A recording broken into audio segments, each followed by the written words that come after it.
Usimpige mtu eti kisa kafanya kitu na nafanya vitu ndani yake kuwe na utu. Usiwe mbishi na usigande kama kutu. Kama una kikubwa rizika ukipata buku. Usirete tamaa anazozunguke kwa huku. Wezi ukajua wapi anapata ruzuku. Eti kisa napata na unataka kupata kutafuta wezi.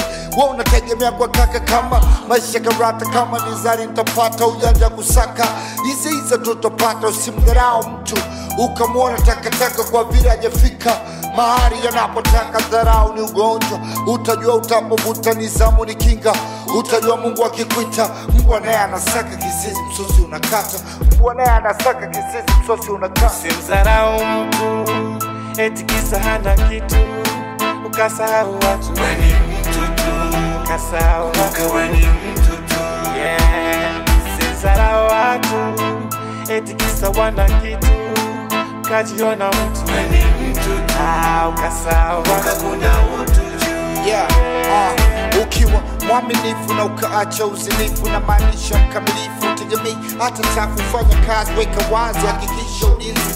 So nawaza tu mapenzi hadi muda wa kazi.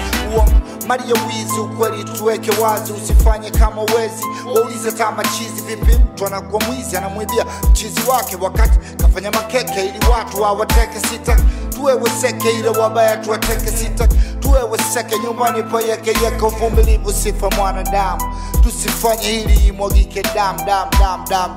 Kitamu seme kichungwa, mwisho useme Adamu. Siku rahumu tutabana na umuhumu. Mwendo wa kanuni na ujanja sokunywa sumu. Usimdharau mtu eti kisa hana kitu.